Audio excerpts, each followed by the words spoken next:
लोगों को शादी ब्याह में जाने का टाइम है, लोगों को बारात में नाचने का टाइम है।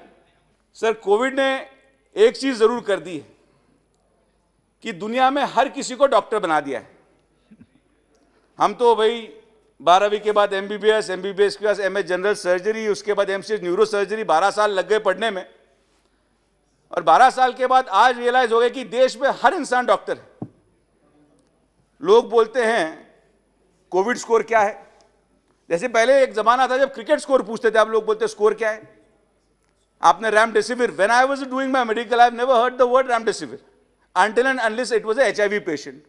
So when I was looking after my hospital in these 2 waves, तो एक पेशेंट मुझे आके बोला, सर हमारे पेशेंट का स्कोर 9 है, आपने अभी तक एक ही रेमडेसिविर दिया है, ना वो कभी स्कूल में गया हुआ था। उसी तरीके से सुबह से जो चर्चा इस सभागृह में हो रही है वो है हमारे ओमिक्रॉन वेरिएंट की। अब इसमें से ओमिक्रॉन वेरिएंट बोलने वाले सच्ची में उस वायरस को कितना समझ पाए मुझे पता नहीं, लेकिन ओमिक्रॉन, और उनकी भी गलती नहीं है। मीडिया में जिस माध्यम से पिछले एक हफ्ते से दिखाया जा रहा है, अब देश को ओमिक्रॉन वेरिएंट से खतरा है, क्या देश को मोदी जी बचा पाएंगे, और जिस तरीके से इस चीज को पूरी तरह से रंगा जा रहा है, मेरा ये साफ मानना है एक डॉक्टर या नाते कि डॉक्टर होने के नाते मैंने इस वायरस को ना किताबों में देखा है, ना टीवी में देखा है। मैंने इस वायरस को पेशेंट के अंदर रातों दिन आईसीयू में ड्यूटी करते हुए देखा है। वायरस का natural tendency is mutation. It is RNA virus, it has to mutate. Mutation is transformation. अगर कुछ लोगों ने मार्वल में वो पिक्चर देखी रहेगी एक्समैन, तो वो तो अपने शरीर बदल देते हैं, वो एक म्यूटेशन है। तो क्या वो वायरस है? म्यूटेशन इज ट्रांसफॉर्मेशन, और ये ट्रांसफॉर्मेशन ये हर साल होता रहेगा। तो हमें, मेरा ये साफ मानना है कि हमारे देश को वायरस से खतरा नहीं है, वायरल न्यूज से खतरा है।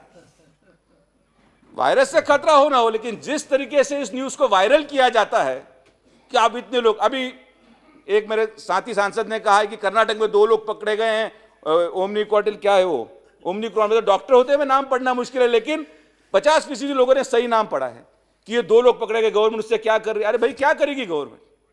WHO ने, World Health Organization Technical Advisory Group on Virus Evolution ने 26/11/2021 को इस वायरस को एक डेजिग्नेशन दिया, वेरिएंट ऑफ कंसर्न ओमिक्रॉन। और उसी स्टेटमेंट में वर्ल्ड हेल्थ ऑर्गेनाइजेशन ने कहा है कि इस वायरस के बारे में हम कुछ नहीं जानते हैं। इसकी ट्रांसमिसिबिलिटी कितनी है वो नहीं जानते हैं, ये कितनी डिजीज सिवियरिटी करेगा वो हम नहीं जानते हैं। लेकिन WHO से पहले ही हमारे देश में जो अभी डॉक्टर्स बने हैं इस कोविड के दौरान, उन्होंने इस वायरस का खतरा भी बोल दिया है।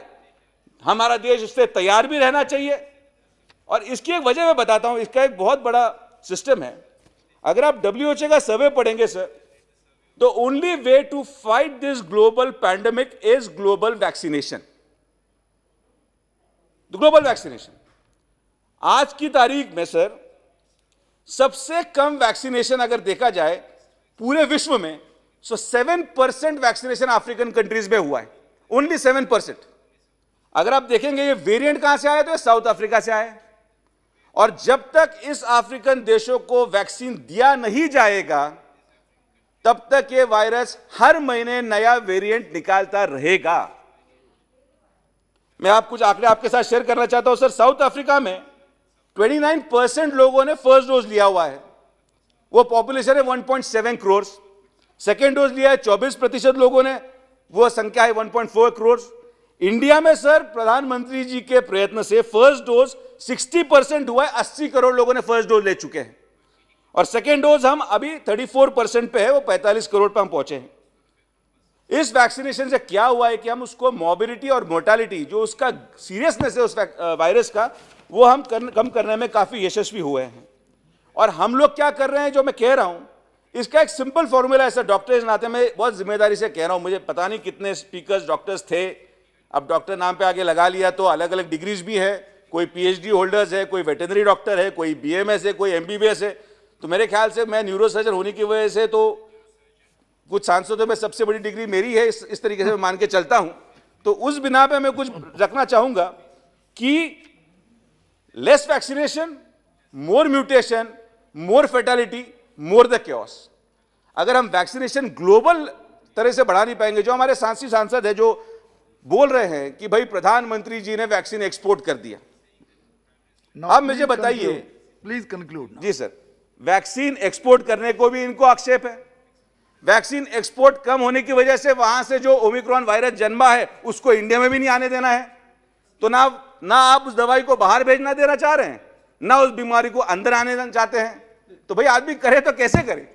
और यही हमारी पंतप्रधान की सबसे बड़ी उपलब्धता है कि इसमें हमने ग्लोबल वैक्सीनेशन में लीडरशिप हासिल की, और इस लीडरशिप के द्वारा, माननीय पंतप्रधान के द्वारा, इन अफ्रीकन देशों को जब तक हम मदद करते रहेंगे और जब तक उनको पूरा वैक्सीनेशन नहीं कर पाएंगे, हम इस म्यूटेशन से बाहर नहीं निकल पाएंगे। आखिरी 1 मिनट सर, मैं सुबह से बैठा था, थोड़ा बाकी लोग बीच में आ गए सर, मुझे 2 मिनट दीजिए।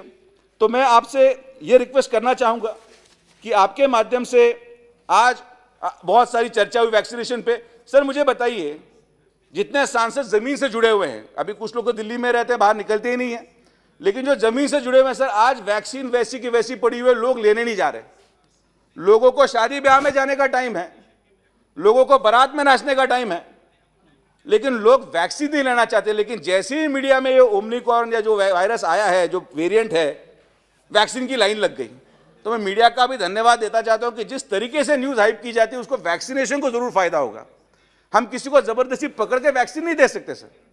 ये हर पार्टी का नियम है कि हम सबको मिला के एक जॉइंट एफर्ट करना चाहिए, जिससे कि हम वैक्सीनेशन को आगे तक ले जा सकें। सर आखिरी में 2-3 मांगे थी जो माननीय मंत्री जी से मैं करना चाहूंगा। सर मैं अहमदनगर से आता हूं, महाराष्ट्र से।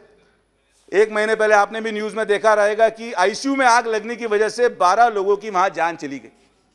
सबसे पहले तो मैं इस हाउस के माध्यम से उनको श्रद्धांजलि अर्पित करता हूं। लेकिन सर ये महाराष्ट्र में चल क्या रहा है? अभी तो बहुत लोगों ने महाविकास आघाड़ी के गुणगान गाए हैं, भाई सीएम साहब ने ऐसा किया है, हम लोग 3 पार्टी की सरकार है। और ये पहली बार नहीं था महोदय जो आग लगी, हर बार आग लगती है, हर महीने आग लगती है और हर महीने मौत होती है। इसकी जिम्मेदारी कौन लेगा? और इसीलिए मैं केंद्रीय मंत्रालय से आग्रह करना चाहूंगा कि जो जो सुविधाएं इस कोविड के दौरान बनाई गई है, उसका एक ऑडिट करके आगे आग लग के किसी की मौत ना हो, इस तरीके की सुविधा केंद्र सरकार के माध्यम से हो। सर मैं अपनी भाषा को विराम देना चाहूंगा एक शेर से, क्योंकि आज बहुत देर से मैं बैठा हूं, शेर भी बहुत देर से याद किया है, तो मैं आखिर में शेर जरूर बोलना चाहूंगा, जो किसी पार्टी के खिलाफ नहीं है, लेकिन वो विद्यमान कोविड की परिस्थिति and what is the world in today's pandemic, उसको जाहिर करता है कि यूं ही बेसब न फिरा करो, कोई शाम घर में रहा करो।